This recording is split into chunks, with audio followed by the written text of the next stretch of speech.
Le 2 février 1943, dans les décombres de ce qui avait été Stalingrad, le dernier bastion de la 6e armée allemande déposa les armes.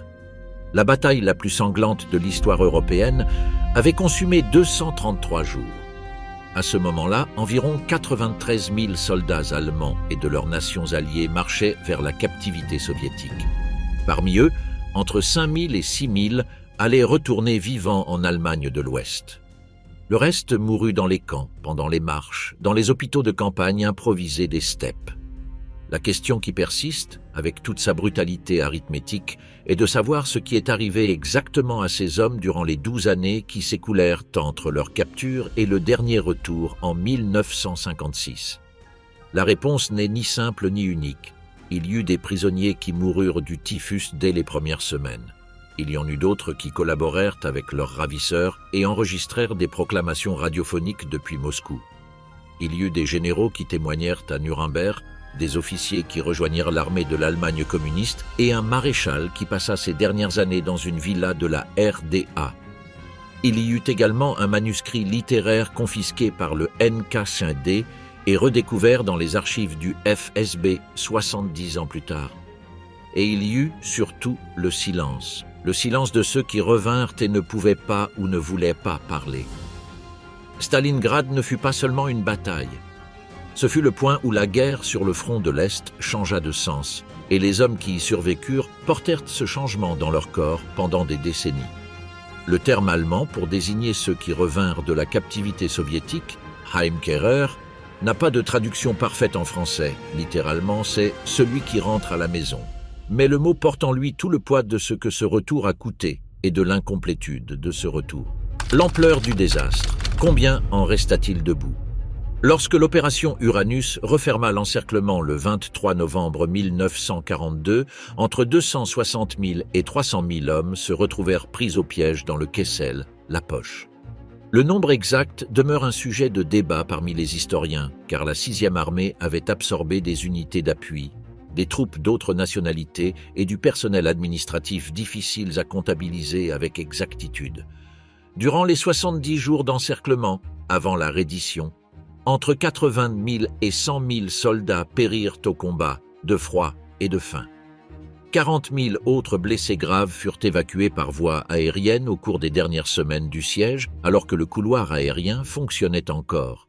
Certains de ces évacués moururent pendant le transport ou peu après dans les hôpitaux du Reich.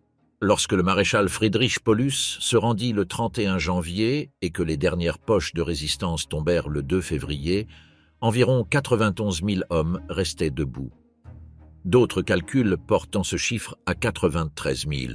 Ces hommes ne formaient pas une troupe intacte.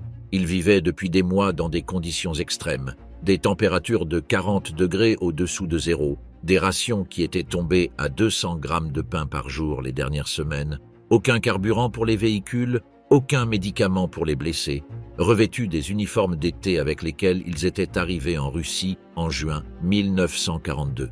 Beaucoup souffraient de graves gelures, de dysenterie, de typhus naissant. Le système immunitaire d'un pourcentage significatif d'entre eux était déjà compromis avant même que ne commençât la captivité. L'historien allemand Rüdiger Overmans, dans son œuvre fondamentale sur les pertes allemandes de la Seconde Guerre mondiale, estima que sur les 91 000 captifs, entre 5 et 7% survivraient pour revoir l'Allemagne de l'Ouest. Cela équivaut, en nombres absolus, à une fourchette de 4 500 à 6 400 hommes. Le chiffre de 6 000 qui circule habituellement dans la vulgarisation historique est tiré de la limite supérieure de cette fourchette et inclut probablement quelques soldats de nations alliées qui furent jugés séparément. Le chiffre exact ne fut jamais établi avec précision, en partie parce que les archives soviétiques ne devinrent accessibles qu'à partir des années 90 et en partie parce que certains prisonniers moururent dans des circonstances non documentées. Le contraste avec d'autres grandes défaites de la guerre s'avère révélateur. Lorsque les Alliés capturèrent 150 000 soldats allemands en Afrique du Nord en mai 1943, le taux de mortalité en captivité fut inférieur à 1%. Dans les camps soviétiques, le taux de mortalité des prisonniers de Stalingrad frôla les 95%. Cette différence ne s'explique pas uniquement par la brutalité du régime soviétique, bien que ce facteur existât. Elle s'explique aussi par l'état dans lequel arrivèrent les prisonniers, par las conditions de l'hiver russe, par le manque d'infrastructures pour gérer un nombre aussi massif de captifs en si peu de temps, et par une politique soviétique qui, dans les premiers mois, ne considéra pas la survie des vaincus comme une priorité. Il existe un autre angle sous lequel considérer ces chiffres. Au moment de l'encerclement, la 6e armée n'était pas composée uniquement d'Allemands. Elle comptait des unités roumaines, croates et italiennes qui s'étaient retrouvées piégées dans le Kessel aux côtés des formations allemandes principales. Leur sort fut, en général, pire encore que celui des Allemands. Ils représentaient une priorité moindre encore pour l'administration soviétique. Leur registre de campagne était plus déficient, et ceux qui survécurent eurent plus de difficultés à être rapatriés parce que leur pays d'origine avait changé de camp ou de régime pendant la guerre. Les Roumains capturés à Stalingrad, par exemple, étaient les citoyens d'un pays qui devint en 1945 un satellite soviétique, ce qui créa des situations juridiques et politiques d'une immense complexité pour ceux qui survécurent. Le concept même de « survivant de Stalingrad » est plus large que ne le suggère l'image de la reddition du 2 février. Il y a des soldats qui parvinrent à s'échapper du Kessel avant la fermeture de l'encerclement et qui survécurent le reste de la guerre sur d'autres fronts. Il y a des blessés évacués par voie aérienne qui ne devinrent jamais prisonniers. Et il y a des hommes qui, à l'intérieur du Kessel, furent capturés lors de petites actions locales des semaines avant la reddition finale et qui connurent des conditions de captivité différentes. La catégorie de prisonniers de Stalingrad englobe des expériences qui, bien que partageant le contexte d'une même bataille, diffèrent considérablement dans leurs détails. La captivité commença avant que les hommes n'arrivassent dans le moindre camp. Elle commença lors de la marche. Entre le 2 et le 22 février 1943, les colonnes de prisonniers parcoururent entre 30 et 60 km par jour à travers la steppe gelée. Les gardes soviétiques, qui n'étaient pas non plus sortis indemnes de la bataille, manifestaient peu d'intérêt pour la préservation des vaincus. Ceux qui tombaient n'étaient pas ramassés. Ceux qui s'arrêtaient étaient les fusillés sur le champ ou abandonnés derrière pour mourir de froid. Les températures durant ces semaines oscillèrent entre 20 et 40 degrés au-dessous de zéro. Les prisonniers ne portaient pas de vêtements adéquats. Beaucoup avaient abandonné leurs bottes pour envelopper leurs pieds gangrenés dans des chiffons. La neige recouvrait le moindre cadavre en quelques heures, effaçant les preuves. Les témoignages recueillis des décennies plus tard par des historiens tels que Bianca Pietro-Henker s'accordent sur le fait que l'aspect de ces colonnes s'avérait presque inhumain. Des files de spectres en guenilles, les visages couverts de suie et les barbes gelées, qui avançaient en silence car parler consommait une énergie que personne ne pouvait se permettre de gaspiller. La première étape, pour la majorité, fut le camp de transit de Beketovka, à quelques kilomètres au sud de Stalingrad. Les conditions y furent catastrophiques. Le camp n'était pas préparé à recevoir des dizaines de milliers d'hommes. Il n'y avait pas de baraquement suffisant, l'approvisionnement en nourriture était presque inexistant et l'eau était contaminée. On estime qu'entre 25 000 et 40 000 prisonniers moururent à Beketovka et dans les camps de transit proches durant les premières semaines de captivité, avant même d'être répartis vers les camps permanents. Certains historiens soviétiques ultérieurs, comme Viktor Zemskov, qui eut accès aux archives du NKVD dans les années 90, publièrent des chiffres qui confirment cette ampleur de la mortalité initiale. Depuis Beketovka, les prisonniers étaient entassés dans des wagons à bestiaux et transportés sur des milliers de kilomètres vers les camps de l'intérieur soviétique. Les voyages duraient des semaines. Dans les wagons, sans chauffage, avec des rations minimales, entassés au point qu'il était impossible de s'asseoir, la mortalité continuait. Les cadavres n'étaient pas toujours retirés immédiatement. Les survivants qui laissèrent des témoignages écrits décrivent avoir cohabité avec des morts pendant des jours dans ces transports.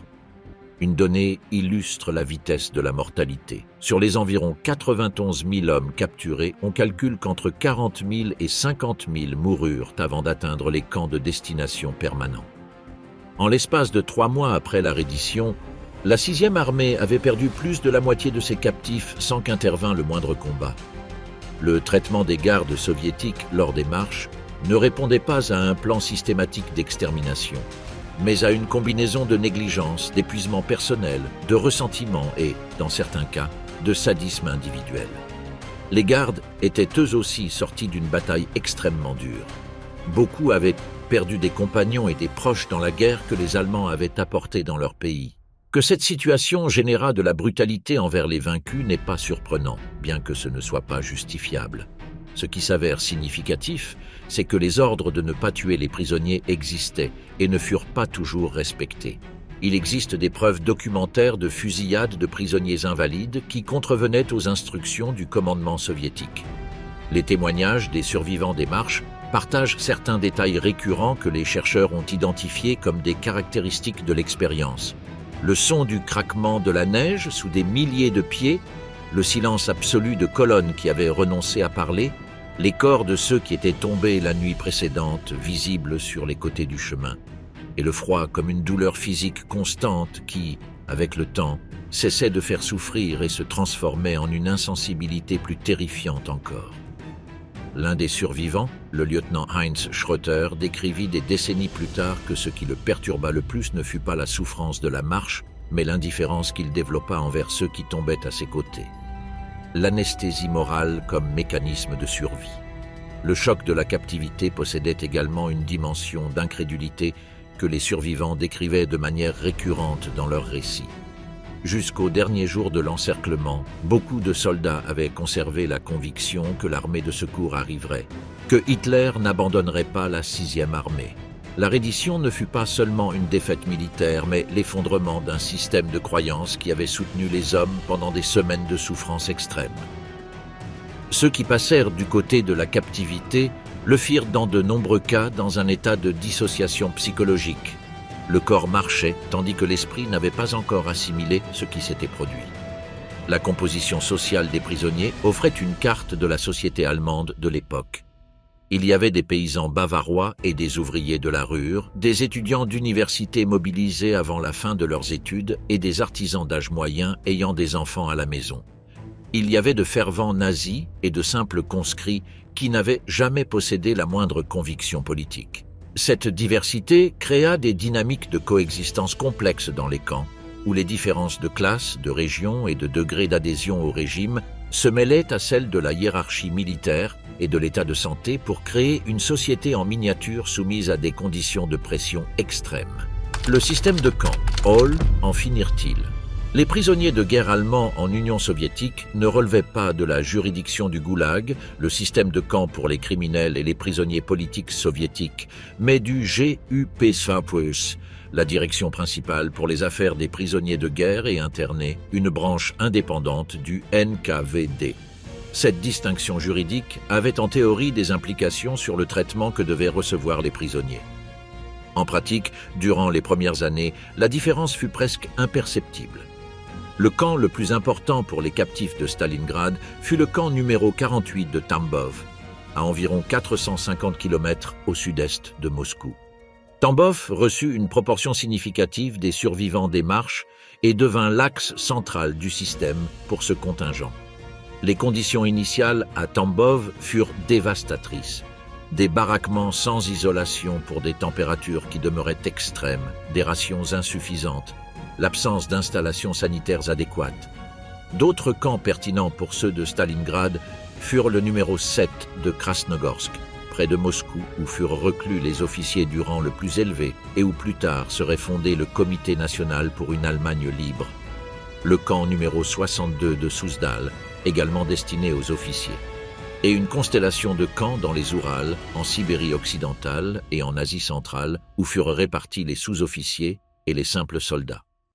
Au total, le système GUP-51 en vint à contenir plus de 2 millions de prisonniers de toutes les nationalités durant les années de guerre, parmi lesquels les Allemands constituaient le groupe le plus nombreux. Les conditions varièrent considérablement selon le camp, l'année et la catégorie du prisonnier. Les officiers de haute gradation disposaient de conditions de vie relativement meilleures. Un logement séparé, des rations quelque peu supérieures, l'accès à des livres et, dans certains cas, la possibilité d'entretenir une correspondance. Les simples soldats vivaient dans des baraquements surpeuplés, travaillaient dans des usines, des mines et sur des chantiers de construction et avaient un accès très limité à toute activité qui ne fût pas le travail forcé. Le travail était l'axe structurant de la vie dans les camps à partir du milieu de 1943 lorsque la mortalité massive initiale eut cédé la place à une situation plus stabilisée. Les prisonniers construisirent des routes, travaillèrent dans des mines de charbon dans le Donbass, élevèrent des bâtiments dans des villes détruites par la guerre. Le célèbre bâtiment de l'hôtel Moskva à Moscou et plusieurs édifices emblématiques de la reconstruction soviétique d'après-guerre furent construits en partie par des prisonniers de guerre allemands. Le barrage de la centrale hydroélectrique de Voliskaya, sur la Volga, porte dans ses fondations le travail de milliers de prisonniers allemands. Le système de ration dans les camps suivait un principe pervers d'efficience. Quiconque travaillait plus recevait plus de nourriture. Quiconque était trop faible pour travailler au niveau requis recevait des rations réduites, ce qui accélérait son affaiblissement. Ce cercle vicieux fut l'une des causes principales de la mortalité soutenue, même après que la situation générale des camps se fût stabilisée. Le prisonnier qui arrivait affaibli des marches pouvait difficilement se rétablir avec les rations minimales assignées aux non-travailleurs, ce qui le condamnait à une spirale descendante. Les sous-officiers dotés de qualifications techniques possédaient une position relativement privilégiée. Les mécaniciens, les électriciens, les charpentiers et les ingénieurs étaient assignés à des travaux pour lesquels leur formation s'avérait utile, ce qui impliquait généralement de meilleures conditions que le travail physique en extérieur. Certains témoignages de survivants mentionnent des cas où leur formation professionnelle leur sauva la vie, lorsqu'ils furent requis pour des tâches spécialisées qui les maintenaient en intérieur durant les hivers les plus rudes. Le travail forcé possédait une dimension symbolique que les organisateurs soviétiques étaient parfaitement conscients d'exploiter. Le fait que les prisonniers allemands construisissent des bâtiments dans les villes qu'ils avaient détruites ou tenté de détruire pendant la guerre relevait d'une logique de réparation qui s'avérait compréhensible même pour certains des prisonniers eux-mêmes. Plusieurs témoignages rapportent l'ambivalence de travailler à la reconstruction de Stalingrad, de Kharkov ou de Kiev. La conscience de réparer le dommage que leur propre armée avait causé était pour certains une source d'une certaine satisfaction, tandis que pour d'autres, ce n'était que de l'humiliation. La principale cause de décès parmi les prisonniers de Stalingrad durant l'année 1943 ne fut pas la violence des gardes ni les exécutions, bien que celles-ci eussent lieu. Ce fut le typhus exanthématique, causé par la bactérie Rickettsia prowazekii et transmis par les poux. Dans les baraquements surpeuplés, sans eau courante pour l'hygiène de base, avec des vêtements qui n'eau pouvaient être lavés, l'infestation de poux était universelle. Le typhus se propagea comme une épidémie dévastatrice à travers les camps dans les premiers mois de 1943. Les symptômes du typhus exanthématique incluent une fièvre très élevée de 40 degrés ou plus, le délire, une éruption cutanée et un taux de mortalité qui, dans des conditions de faiblesse nutritionnelle préalables, peut dépasser les 40%. Chez les prisonniers de Stalingrad, qui arrivèrent déjà à la limite de leur force physique, le taux de mortalité par typhus fut beaucoup plus élevé. Les médecins militaires allemands qui se trouvaient parmi les prisonniers et qui tentèrent d'organiser un semblant de soins médicaux ne possédaient ni médicaments ni équipements, et dans de nombreux cas tombèrent malades eux-mêmes. La dénutrition grave était un autre facteur déterminant.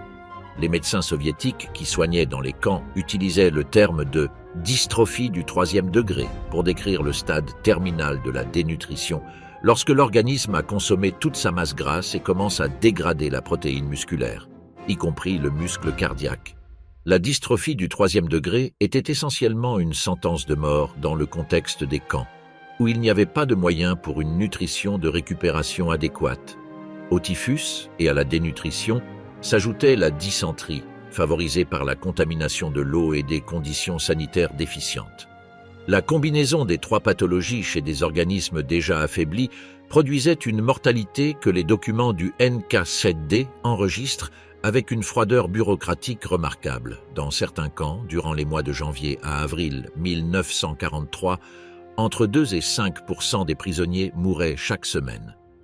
Viktor Zemskov, l'historien russe qui étudia les archives du GUPVI après leur ouverture partielle dans les années 90, publia en 1995 des données qui indiquaient que sur les 158 489 prisonniers de guerre allemands qui moururent sur le sol soviétique entre 1941 et 1955, Environ 45 000 avaient été enregistrés comme morts dans la période comprise entre le 1er janvier et le 30 avril 1943.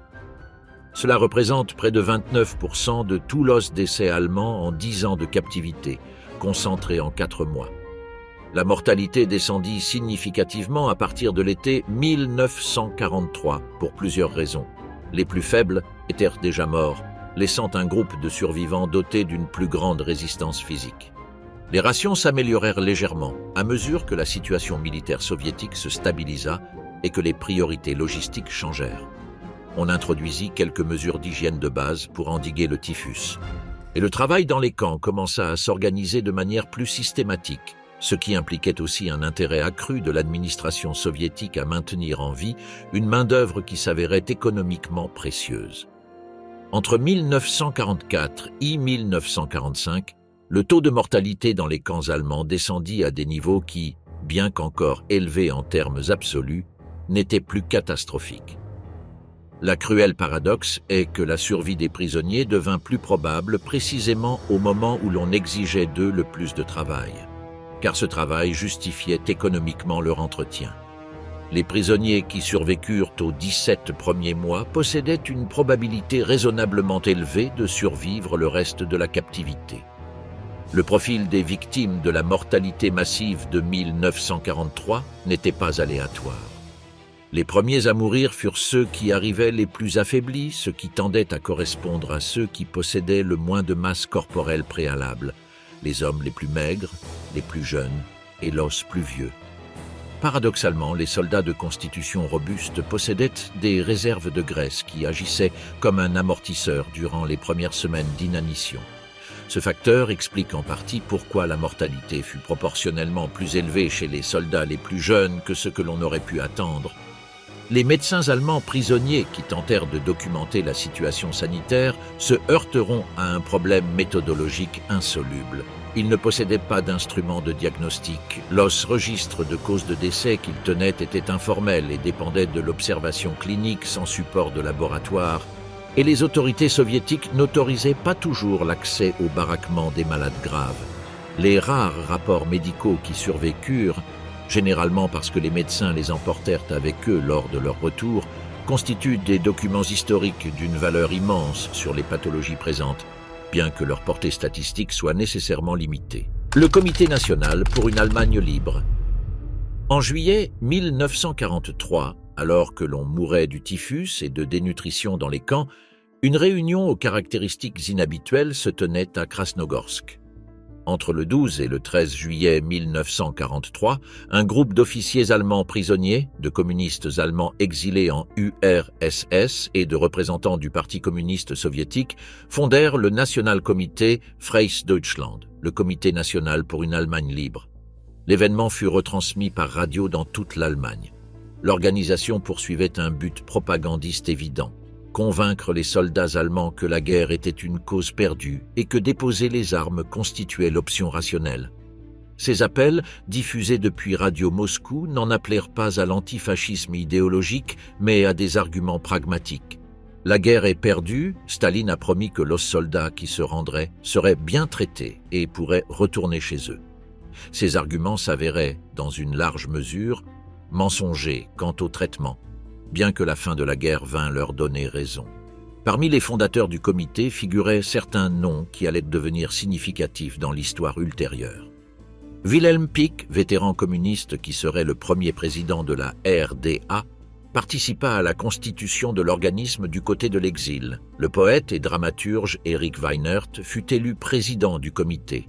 Parmi les militaires prisonniers qui s'y rallièrent se trouvait le général Walter von Seydlitz-Kurzbach, qui avait été le commandant du 50e Armée-Corps à Stalingrad et qui deviendrait le président de l'Union des officiers allemands, une organisation affiliée au comité mais indépendante. Von Seydlitz était une figure fascinante et tragique. Il avait désobéi aux ordres de Hitler durant l'encerclement, tentant d'organiser une percée non autorisée, et cette désobéissance lui avait coûté la faveur du Führer. En captivité, son amertume envers le régime qu'il considérait comme responsable de la destruction de la 6e armée le conduisit à une collaboration active avec les soviétiques. Il signa des proclamations, enregistra des messages radiophoniques et en vint à proposer aux Soviétiques de le laisser organiser une unité militaire de prisonniers allemands pour combattre contre Hitler. Une proposition que Moscou rejeta car elle fut jugée contre-productive. La participation au comité national ou à l'union des officiers entraînait des conséquences doubles. D'une part, elle améliorait les conditions du prisonnier collaborateur, de meilleurs logements, des rations supérieures, l'accès à des livres et à un certain degré de liberté de mouvement à l'intérieur du camp. D'autre part, elle marquait l'officier comme un traître aux yeux de ses camarades non collaborateurs, générant des divisions profondes et durables parmi les prisonniers.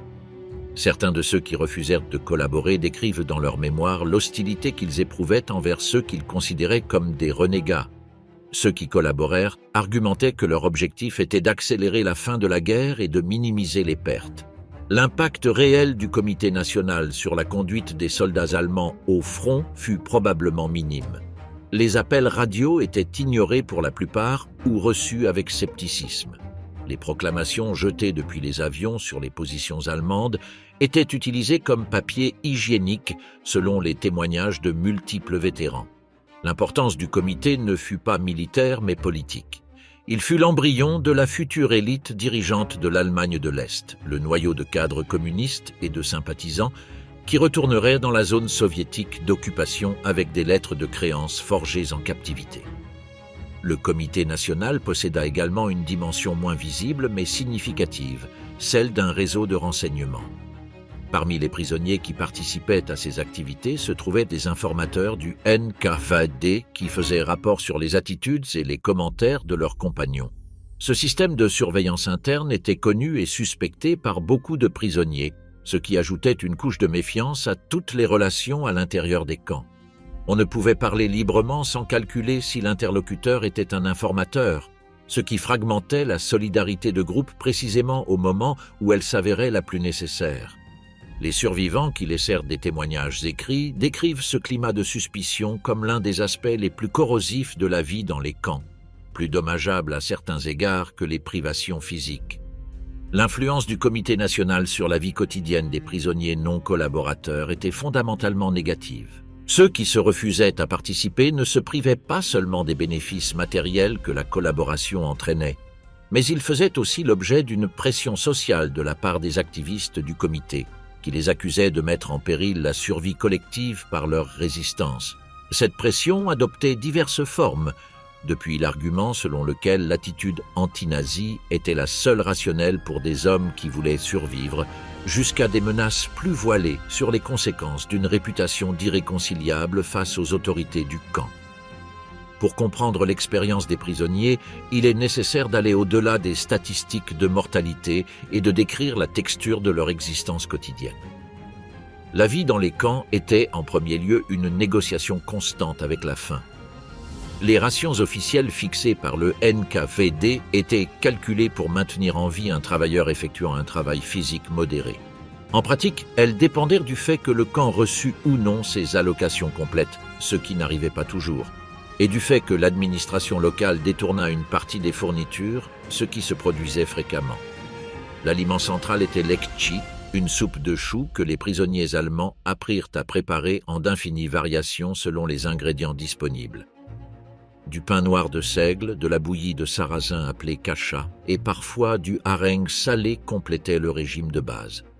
Les prisonniers développèrent une obsession pour la nourriture que les psychologues qui étudièrent les survivants des décennies plus tard trouvèrent caractéristique du syndrome post-traumatique associé à la faim prolongée. Les hommes rêvaient de nourriture chaque nuit, élaboraient mentalement des recettes des plats de la maison et pouvaient passer des heures à discuter des mérites comparatifs de différents types de pain noir. L'économie des camps possédait comme monnaie universelle la cigarette. Le tabac était la devise d'échange pour tout, les services, les faveurs, l'information, la protection. Les non-fumeurs disposaient d'un avantage significatif car ils pouvaient conserver leur ration de tabac pour l'échange, au lieu de la consommer. Un homme qui savait réparer des bottes ou affûter des couteaux pouvait améliorer substantiellement sa situation en échangeant ses services contre des cigarettes qu'il troquait ensuite contre de la nourriture supplémentaire. Les prisonniers qui avaient accès à des matériaux de travail, comme le bois, le métal ou le tissu, fabriquaient des objets qu'ils échangeaient avec les gardes soviétiques ou avec la population civile avec laquelle ils entraient en contact durant les journées de travail externes. Le temps libre existait, bien qu'il fût rare. Dans les baraquements, les prisonniers organisaient des activités pour maintenir l'esprit occupé, des cours de langue, des conférences sur l'histoire ou les mathématiques données par des officiers de formation universitaire, des représentations théâtrales improvisées, des concerts. Certains camps disposaient d'une bibliothèque contenant des livres allemands sélectionnés, généralement des œuvres classiques et des textes à l'orientation politique claire. L'apprentissage du russe fut adopté par beaucoup de prisonniers, non par conviction politique, mais par nécessité pragmatique. Savoir communiquer avec les gardes et avec les contremaîtres civils facilitait la survie. Les relations entre les prisonniers reproduisaient les hiérarchies militaires d'origine, mais les modifiaient selon les nouvelles circonstances. Les officiers possédaient en principe une autorité sur leurs subordonnés, mais cette autorité dépendait du fait qu'ils eussent également les ressources pour l'exercer. Un officier qui acceptait de collaborer avec les soviétiques pouvait accéder à des privilèges qui lui redonnaient de l'influence. Un qui s'y refusait pouvait se retrouver sans les instruments matériels du commandement. La solidarité entre compagnons d'un même régiment ou d'une même division s'avérait souvent plus forte que la loyauté à la hiérarchie formelle, et les groupes régionaux d'origine, Loslandsleute, fonctionnaient comme des réseaux de soutien mutuel. Les maladies mentales et les effondrements psychologiques étaient fréquents mais rarement diagnostiqués ni traités. Le terme qu'utilisaient les prisonniers eux-mêmes pour décrire l'état de désintégration mentale et morale était « Lagerkoller », littéralement le cafard du camp.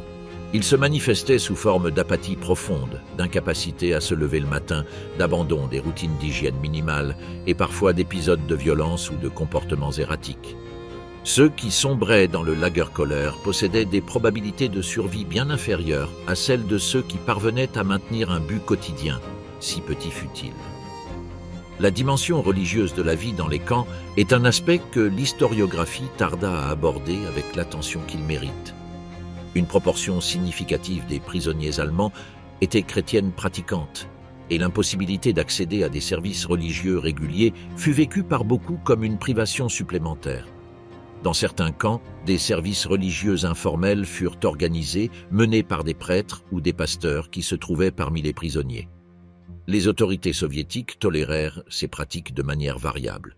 Dans certains camps, elles les permettaient ouvertement, dans d'autres, elles les ignoraient, et dans d'autres, elles les prohibaient expressément, les considérant comme incompatibles con le programme de rééducation athée. La mort d'un compagnon soulevait des dilemmes pratiques et rituels que l'os survivant se rappellent avec une intensité particulière. Il n'y avait pas de ressources pour des funérailles individuelles. Les corps étaient déposés dans des fosses communes sans aucun rite pour les accompagner.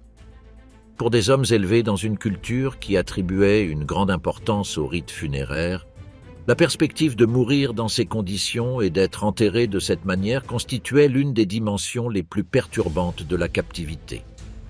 Plusieurs survivants mentionnent avoir promis à des compagnons moribonds qu'ils communiqueraient leur décès à leur famille, un engagement qu'ils purent parfois remplir lors de leur retour, et parfois non. Un aspect de la vie dans les camps dont on parla peu durant des décennies fut la violence entre les prisonniers eux-mêmes, la lutte pour des ressources rares, les règlements de compte entre ceux qui collaboraient et ceux qui résistaient, et la tension accumulée dans des conditions de surpeuplement chronique générait des conflits qui, à l'occasion, tournaient à la violence physique. Les autorités du camp intervenaient dans ces conflits de manière sélective. Les incidents qui impliquaient des collaborateurs agressés par leurs compagnons recevaient une réponse punitive plus sévère que les conflits entre non-collaborateurs. Cette sélectivité était perçue par les prisonniers comme une confirmation que le système soviétique protégeait ses collaborateurs. La rééducation politique, le programme soviétique et la capture de Paulus. À partir de 1943, et de manière plus systématique depuis 1944, l'administration soviétique mit en place un programme de rééducation politique des prisonniers allemands. L'objectif déclaré était de créer une masse d'Allemands convaincus d'antifascisme qui, lors de leur retour dans leur pays, contribueraient à construire une Allemagne différente de l'Allemagne nazie. L'objectif non déclaré était double: identifier les prisonniers les plus susceptibles d'être utiles comme agents d'influence et démoraliser ceux qui résisteraient. Le programme incluait des cours obligatoires de marxisme-léninisme dispensés par des instructeurs soviétiques ou par des camarades allemands du Comité national. Les prisonniers devaient assister à des séances de lecture de journaux, tant soviétiques que du Freies Deutschland, le journal du comité. On organisait des assemblées d'autocritique, où l'on attendait des prisonniers qu'ils reconnussent leurs responsabilités dans les crimes du nazisme et leur conversion aux valeurs de l'antifascisme. Ceux qui participaient de manière convaincante étaient récompensés par des améliorations de leurs conditions. Ceux qui résistaient ou contestaient pouvaient être transférés dans des camps aux conditions pires ou placés sous surveillance spéciale. Les résultats du programme furent ambigus. Un pourcentage de prisonniers, difficile à estimer avec précision, développa ce qui semblait être une conviction sincère. Des hommes qui étaient arrivés comme soldats du Reich et qui s'en retournèrent comme communistes engagés. Un autre pourcentage apprit à simuler la conviction requise tout en intériorisant en privé le cynisme envers le système qui les retenait. La majeure partie, selon les témoignages disponibles, ne se convertit pas ni ne fait de manière soutenue. Elle ignora simplement les cours dans la mesure du possible ou y assista l'esprit absent. Les instructeurs soviétiques avaient pour instruction de ne pas exercer de pression trop agressive afin de ne pas générer une résistance contre-productive pour l'objectif propagandiste. La tactique relevait davantage de l'érosion graduelle que de la confrontation directe. Les prisonniers qui assistaient avec le plus de régularité et participaient de la manière la plus active recevaient des améliorations concrètes dans leur vie quotidienne, ce qui créait un incitant matériel pour au moins feindre la coopération.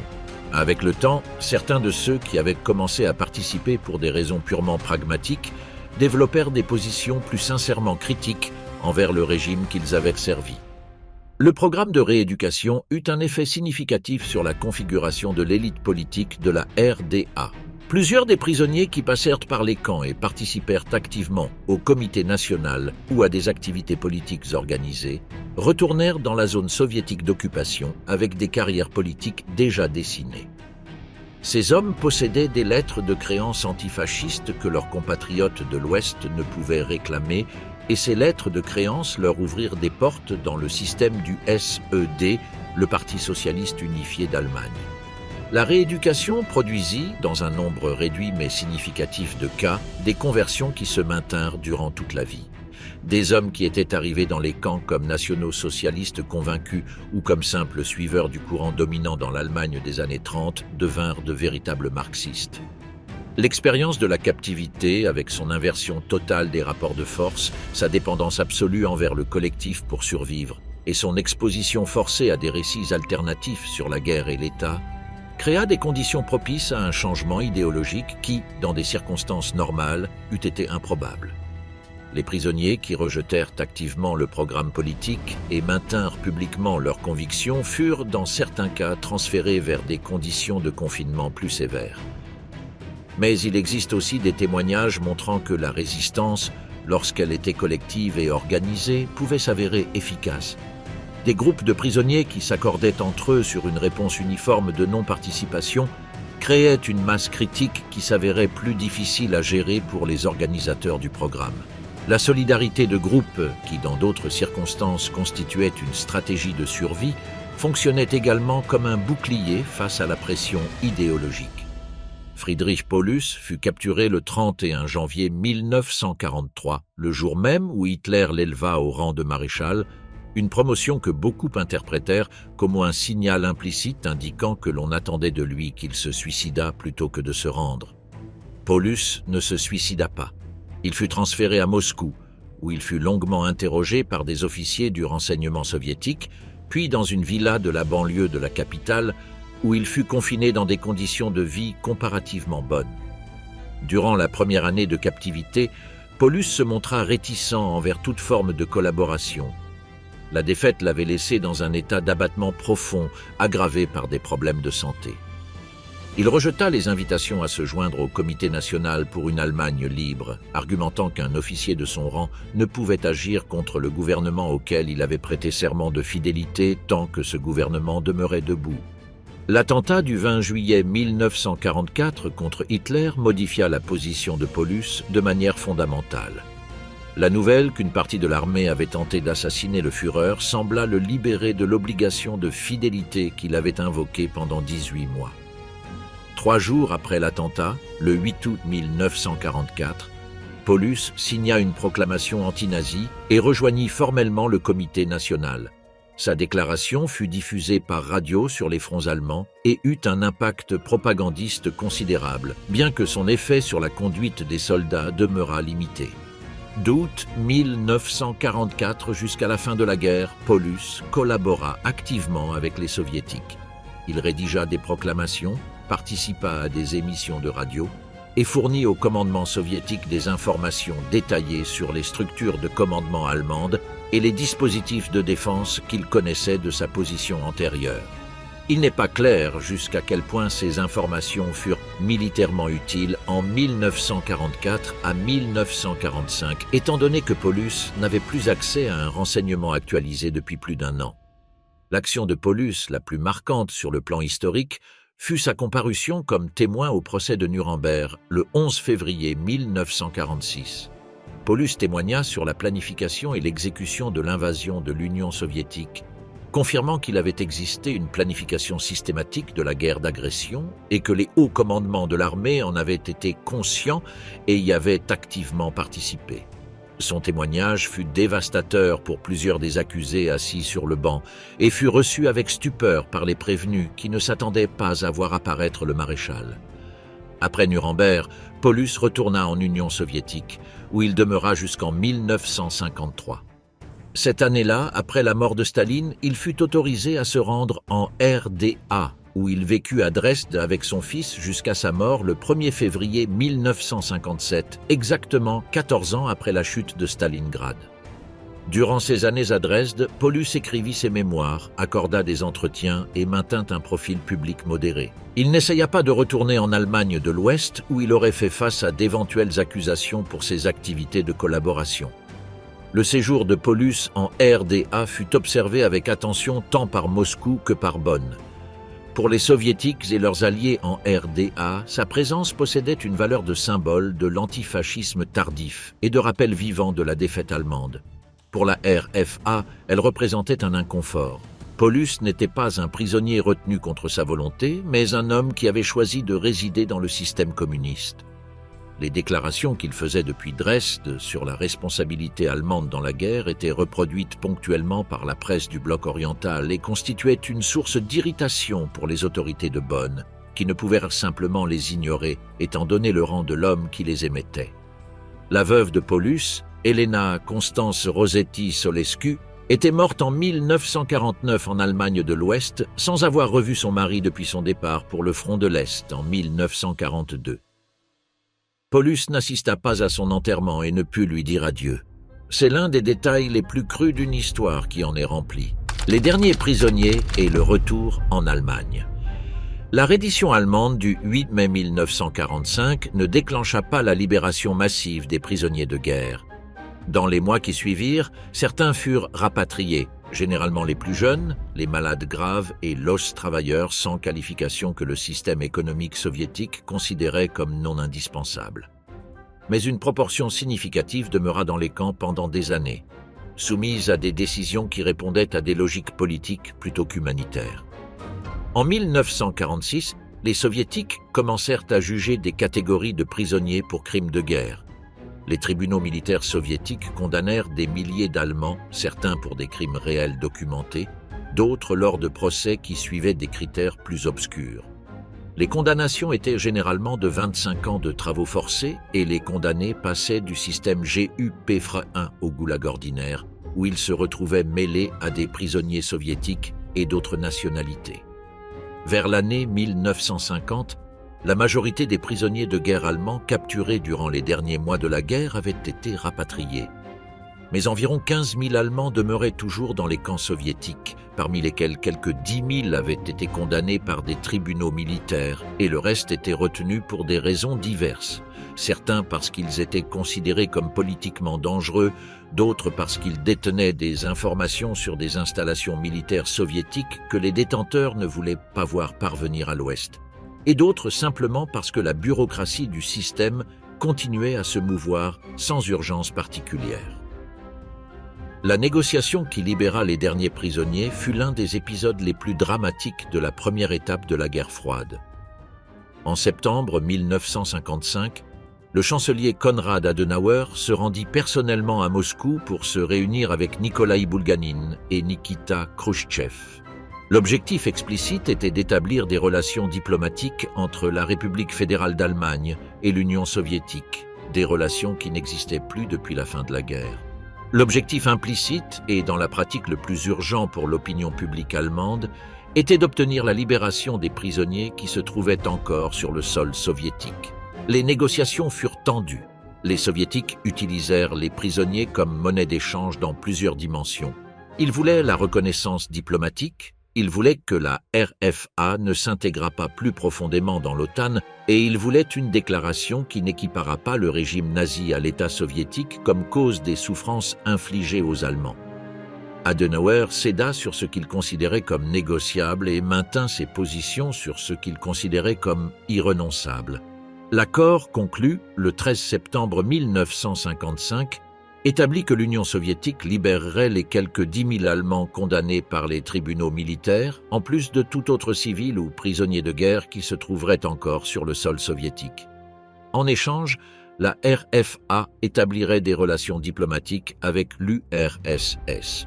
Le fait qu'il fallut négocier explicitement la libération d'hommes capturés en 1943 et qui, en 1955, comptaient 12 ans de captivité illustre avec une clarté brutale la nature du système qui les retenait. Les trains transportant les derniers prisonniers commencèrent à arriver à la gare de Friedland, dans la zone frontalière de la RFA, en octobre 1955. Le dernier transport arriva en janvier 1956.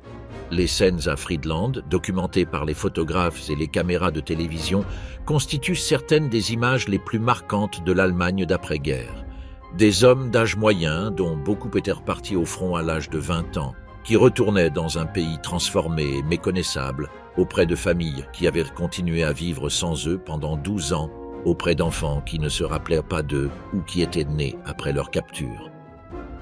Le retour fut dans de nombreux cas plus traumatisant que ce que quiconque avait anticipé. Les prisonniers arrivaient dans une Allemagne qui n'était pas celle qu'ils avaient laissée, à de multiples égards. Le pays était divisé en deux États aux idéologies opposées. Les villes dont ils se souvenaient avaient été bombardées et reconstruites. La société avait élaboré un processus de mise sous silence et de normalisation qui ne laissait pas de place facile pour ceux qui revenaient. Beaucoup découvrirent que leurs familles avaient dû se réorganiser pour survivre. Des épouses avaient assumé le rôle de chef de famille pendant 12 ans et possédaient leur propre réseau de soutien et leurs propres routines établies. Des enfants avaient grandi avec l'image d'un père absent et trouvaient difficile de nouer une relation avec cet étranger qui arrivait pour occuper un espace dans leur vie. Dans certains cas, des épouses avaient noué de nouvelles relations et se trouvaient désormais confrontées à la complication légale et émotionnelle du retour. Le système de retraites et de reconnaissance de la RFA avait prévu une procédure pour la réintégration des Heimkehrer. En théorie, les années de captivité compteraient pour la retraite et il y aurait des aides pour la réintégration professionnelle. En pratique, les systèmes s'avéraient lents et bureaucratiques.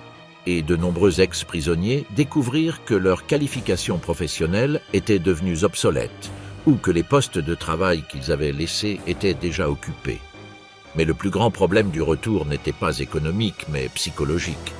Les survivants de Stalingrad qui revenaient en 1955 et 1956 avaient passé 12 ans dans un environnement où montrer de la faiblesse s'avérait dangereux et où parler de ce que l'on avait vécu pouvait être utilisé contre soi.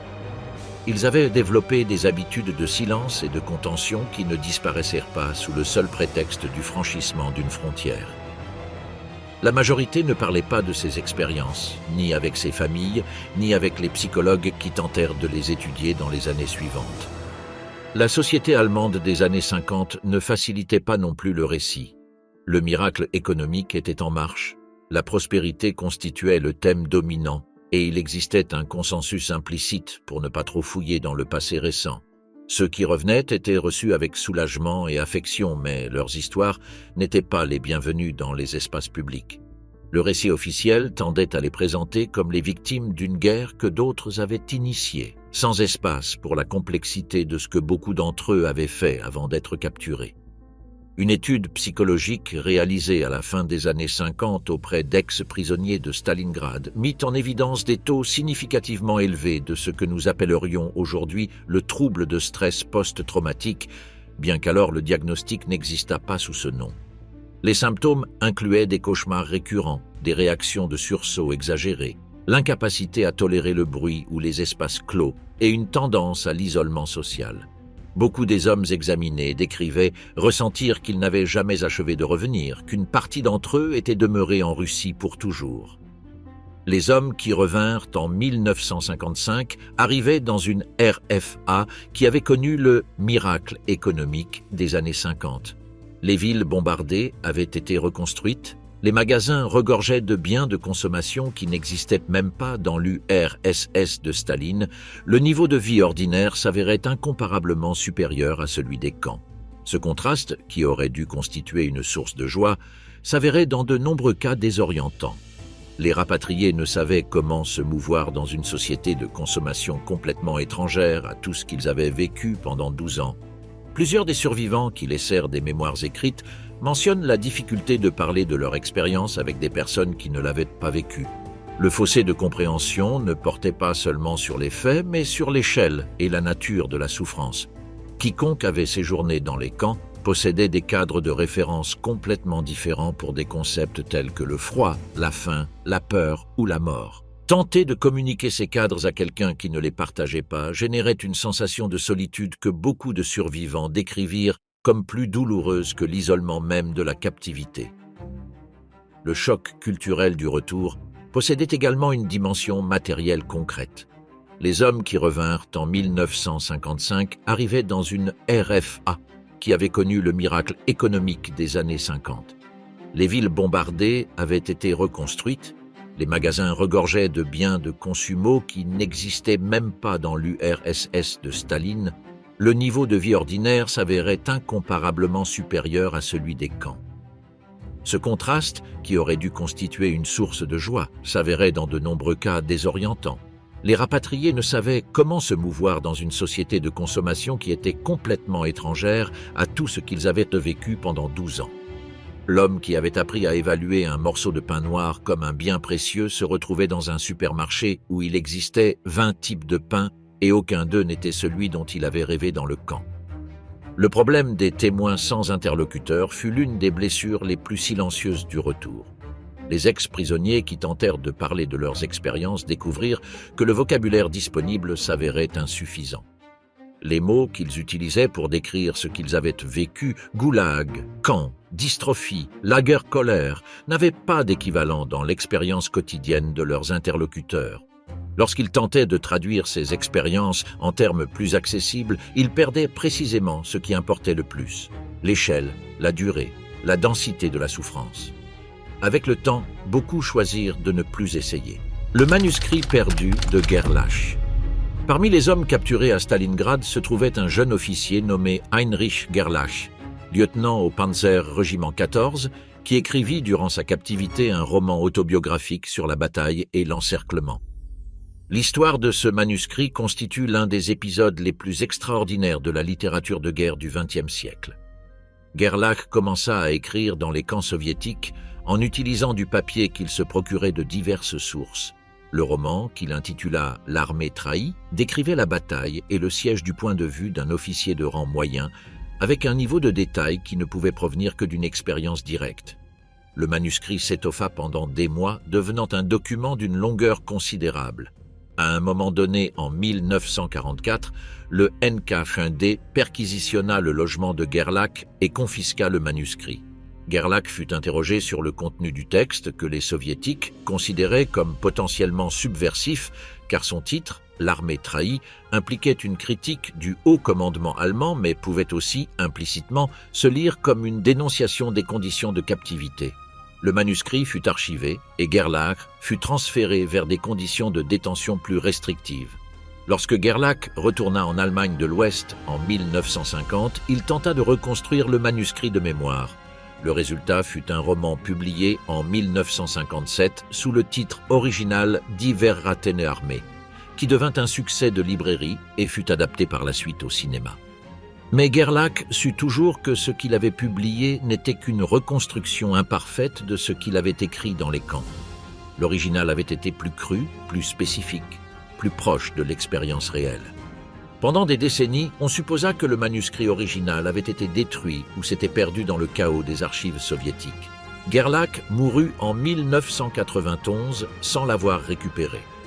Ce que personne ne savait, c'est que le manuscrit original avait survécu, soigneusement archivé par le NK5D, puis par le KGB, et enfin par le FSB, le successeur russe de ces organisations.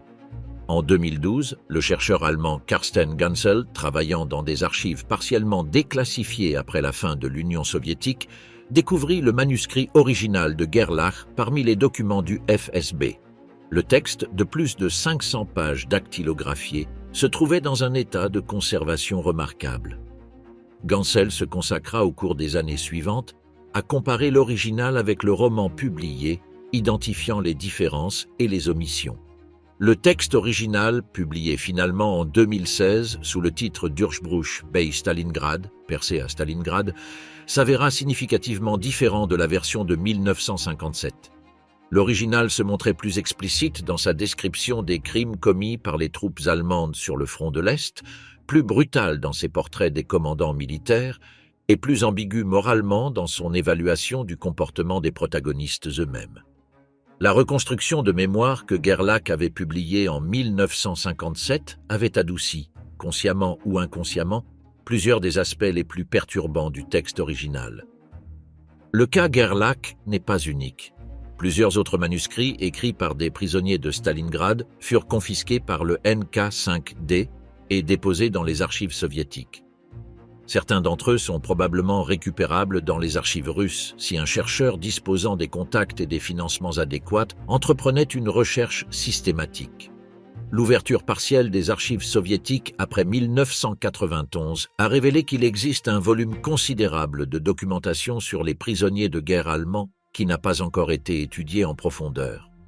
La découverte du manuscrit de Gerlach souleva également des questions sur la nature de la mémoire et sa relation avec le traumatisme. Les spécialistes qui comparèrent le texte original avec la version de 1957 découvrirent que les différences n'étaient pas le résultat d'une censure délibérée imposée de l'extérieur, mais d'une autocensure que Gerlach lui-même avait intériorisée en reconstruisant le texte de mémoire. Certains épisodes qui apparaissaient dans l'original avec toute leur brutalité furent adoucis ou censurés dans la version publiée, non pas sur l'instruction d'un éditeur, mais parce que l'esprit de Gerlach, en reconstruisant ce qu'il avait vécu et écrit, avait actionné le même mécanisme de distanciation protectrice qui caractérise la mémoire traumatique en général. Mais tous les ex-prisonniers de Stalingrad ne retournèrent pas en Allemagne de l'Ouest. Une minorité, difficile à quantifier avec exactitude, choisit de s'établir dans la zone d'occupation soviétique qui devint la République démocratique allemande. Leurs motivations s'avéraient variées. Certains étaient de véritables communistes qui étaient parvenus à cette conviction en captivité. D'autres avaient de la famille dans ce qui était désormais le territoire de la RDA. D'autres avaient noué des engagements avec les autorités soviétiques qui faisaient de l'Allemagne de l'Est leur destination logique, et certains n'avaient tout simplement nulle part où aller à l'ouest. Le cas le plus visible fut celui du général Walter von Seydlitz-Kurzbach, qui retourna en RDA en 1955 après avoir été condamné à mort in absentia par un tribunal ouest-allemand en 1944 pour son activité de collaboration. En RDA, von Seydlitz ne reçut aucun poste militaire ou politique de relief. Les communistes de la RDA ne savaient pas exactement quoi faire de ce général aristocratique qui avait collaboré avec les soviétiques depuis une posture idéologique relevant davantage du ressentiment d'un soldat trahi que de la conviction d'un marxiste. Il vécut dans une relative obscurité jusqu'à sa mort en 1976. Plus pertinent pour la structure de pouvoir de la RDA fut le cas du général Vincenz Müller. Müller avait été le commandant du 12e Armée-Corps sur le front de l'Est et fut capturé en juillet 1944. En captivité, il collabora activement avec les soviétiques et devint l'un des militaires les plus engagés dans le programme de rééducation. Lorsqu'il retourna en RDA en 1948, il fut intégré à la structure militaire du nouvel État. Il devint vice-ministre de la Défense et l'un des fondateurs de la National Volksarmee, l'armée nationale de la RDA. La présence d'anciens officiers de la Wehrmacht à des postes de commandement dans l'armée de la RDA fut pendant des années l'une de ces réalités inconfortables qu'aucun des deux États allemands n'avait intérêt à trop aborder. En Allemagne de l'Ouest, le récit officiel présentait l'armée de la RDA comme un instrument du totalitarisme soviétique incompatible avec les traditions militaires allemandes. Que cette armée fût dirigée en partie par des vétérans des mêmes batailles qu'avaient livrées les militaires de la Bundeswehr s'avérait lourd d'inconvénients pour les deux récits. L'intégration des ex-prisonniers collaborateurs en RDA créa des tensions que le régime géra par une combinaison de reconnaissance publique sélective et de silence sur les aspects les plus compliqués de leur trajectoire. L'antifascisme constituait le mythe fondateur de la RDA.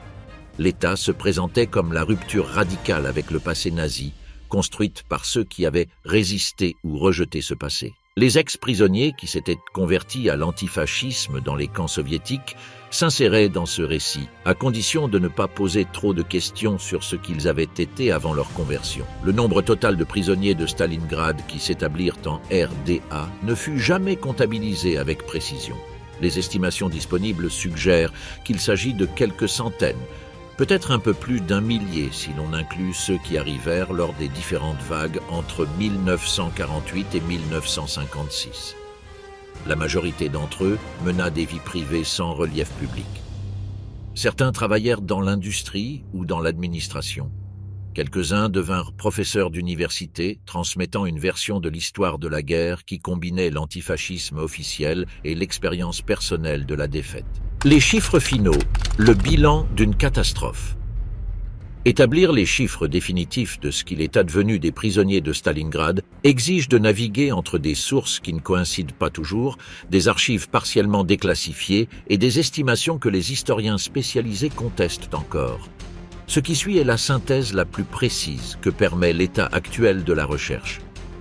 Sur les quelques 91 000 hommes capturés entre le 31 janvier et le 2 février 1943, entre 40 000 et 50 000 moururent au cours des marches de la mort et dans les camps de transit, avant même d'atteindre les camps de destination permanente. Il s'agit du chiffre le plus imprécis, car beaucoup de ces décès ne furent pas enregistrés formellement ou les registres n'ont pas survécu. Parmi ceux qui atteignirent les camps permanents, la mortalité se poursuivit à des taux dévastateurs durant l'année 1943 et une partie de 1944, principalement en raison du typhus, de la malnutrition et de maladies liées. Fin 1944, environ 20 000 autres hommes, parmi ceux qui avaient survécu aux marches initiales, étaient morts dans les camps. À partir de 1944 et jusqu'en 1949, certains prisonniers furent libérés lors de vagues successives, principalement les plus jeunes, les malades graves et ceux dont la main-d'œuvre était jugée superflue par le système soviétique. La majorité des libérés de cette période se rendit dans la zone d'occupation soviétique qui devint la RDA. Les estimations du nombre de prisonniers de Stalingrad spécifiquement rapatriés au cours de cette période oscillent entre 2000 et 4000. Entre 1949 et 1955, les condamnés par les tribunaux militaires et les personnes détenues pour des raisons politiques ou de sécurité restèrent dans les camps. Leur nombre diminua progressivement en raison de rapatriements individuels et de décès. Lors des négociations d'Adenauer en septembre 1955, il restait en Union soviétique moins de 500 hommes pouvant être identifiés comme des survivants de Stalingrad.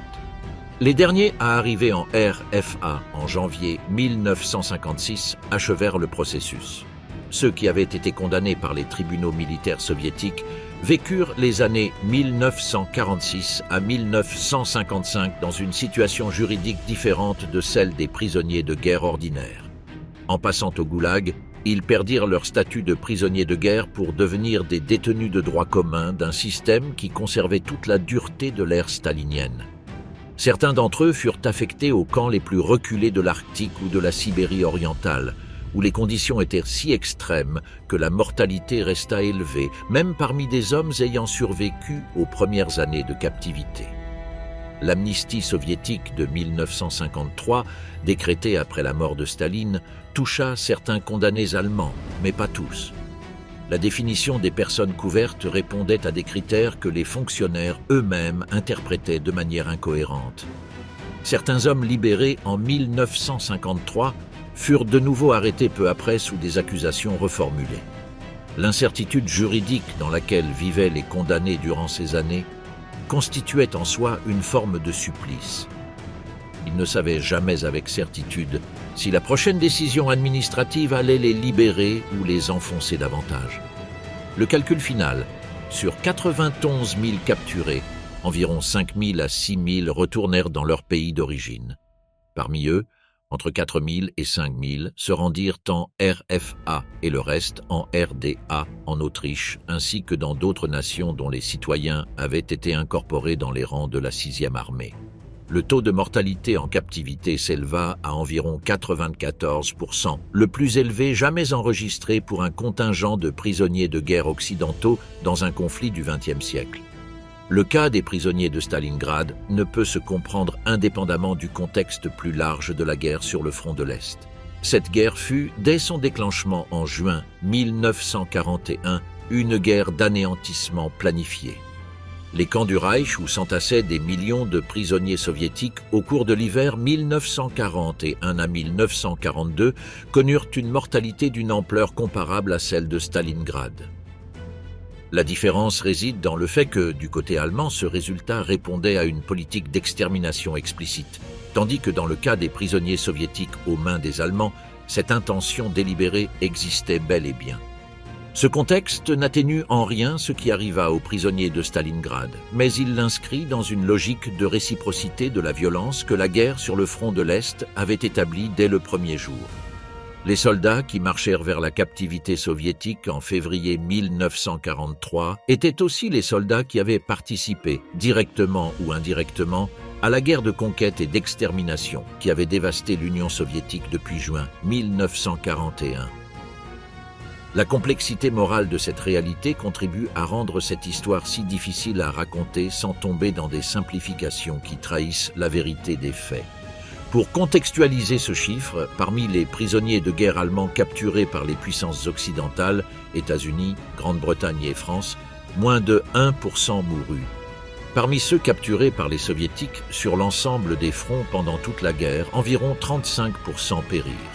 Le cas de Stalingrad, avec une mortalité de 94%, se situe dans une catégorie à part qui s'explique par la combinaison des conditions physiques dans lesquelles les captifs arrivèrent, de la rigueur de l'hiver russe de 1943, de l'absence d'infrastructures pour les gérer et de la politique soviétique initiale qui ne gérait pas leur survie de manière prioritaire.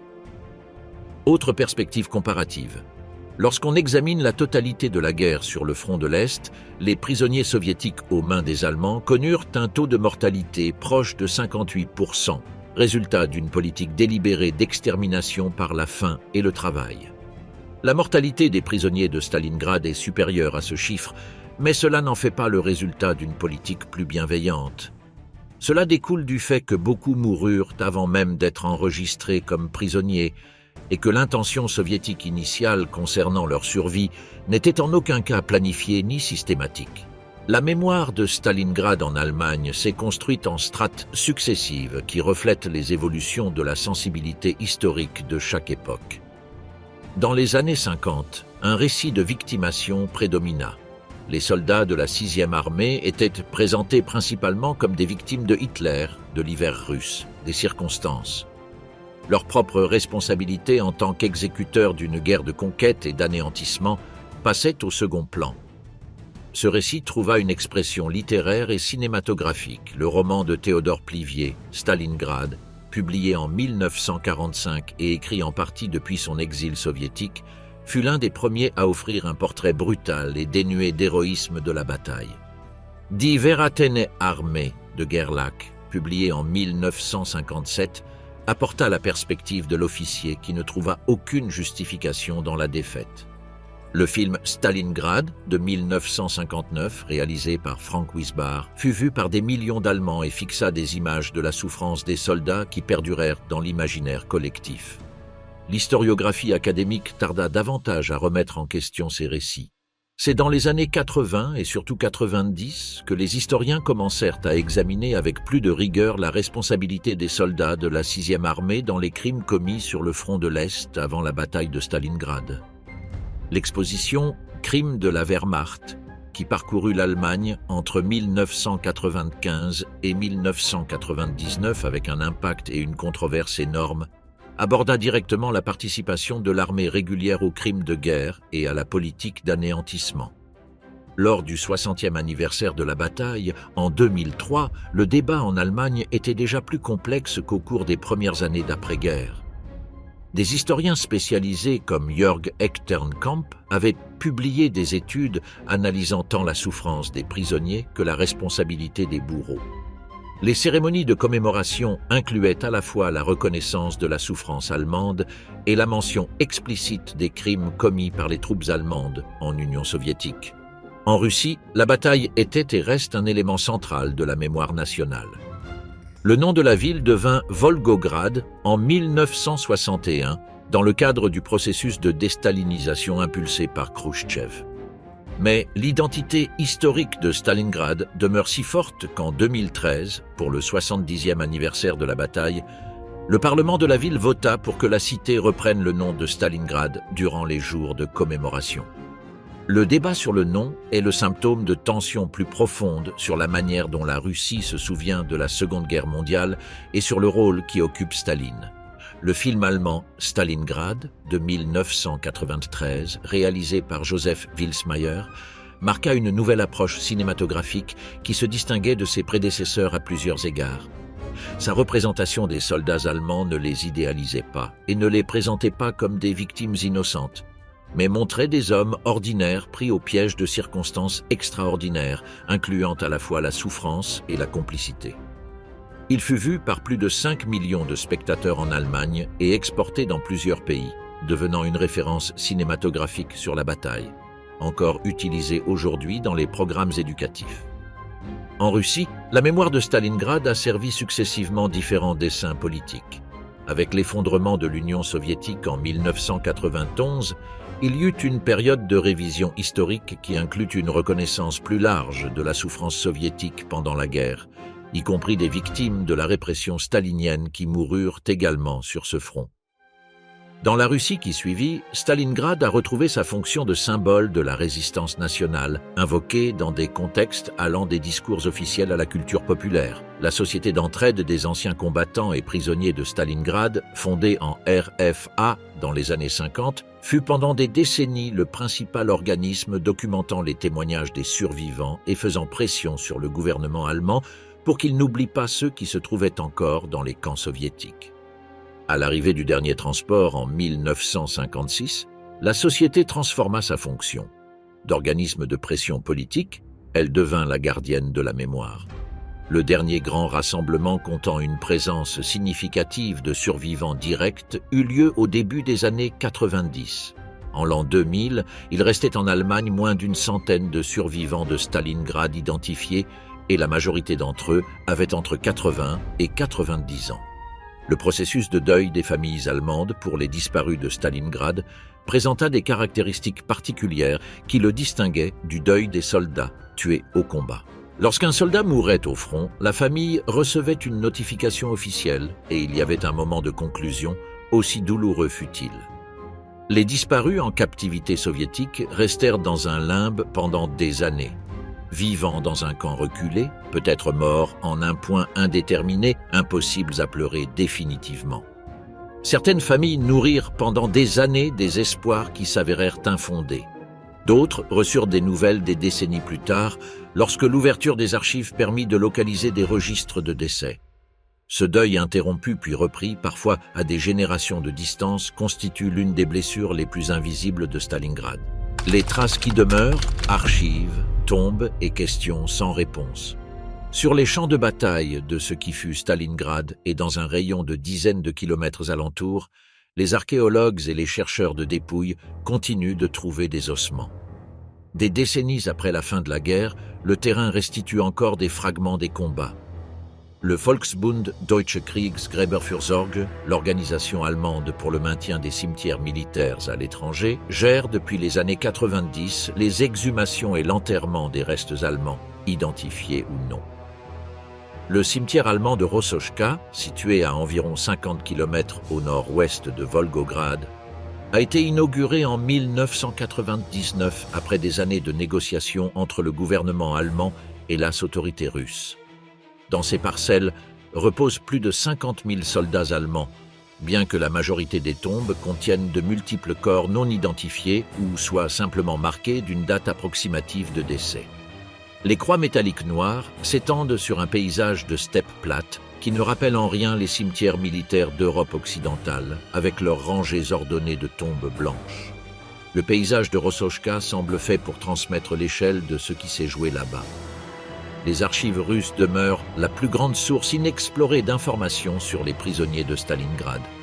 Après l'ouverture partielle des archives du FSB et du ministère de la Défense russe dans les années 90, les chercheurs ont accédé à une quantité considérable de documentation sur le système GUP-1, les registres de prisonniers individuels et les rapports des camps. Mais cette ouverture fut partielle et discontinue, et certains fonds documentaires pertinents restent classifiés ou n'ont pas été organisés de manière à permettre une consultation systématique. Le projet de numérisation des registres de prisonniers de guerre, mené conjointement par le Service central d'information pour les victimes de la guerre allemand, basé à Arolsen et par des institutions russes, a permis d'identifier des milliers de prisonniers individuels qui figuraient auparavant comme de simples disparus. Les proches des soldats de la 6e armée soumettent encore des demandes d'informations sur le sort de leurs ancêtres. Le nombre de cas résolus augmente chaque année, mais le nombre de ceux qui restent ouverts demeure considérable. Une question historique à laquelle les archives n'ont pas complètement répondu est celle des prisonniers qui n'ont jamais été enregistrés comme tels. Il existe des témoignages de soldats capturés dans les premiers jours suivant la reddition qui décrivent des unités de prisonniers conduites vers l'intérieur de la Russie sans aucun processus d'enregistrement formel, sans qu'aucun document n'atteste leur existence en tant que captifs. Certains de ces hommes pourraient être morts avant d'atteindre le moindre camp, sans laisser de traces documentaires. Le chiffre des 91 000 prisonniers habituellement utilisés comme point de départ pourrait, selon certains historiens, sous-estimer le nombre réel de capturés. La littérature historique sur Stalingrad est vaste en allemand et en russe et beaucoup plus limitée dans d'autres langues. Les travaux de Rüdiger Overmann sur les pertes allemandes, de Bianca Pietrow-Henker sur les prisonniers de guerre et de Viktor Zemskov sur les archives du GUPC-1 constituent les références fondamentales.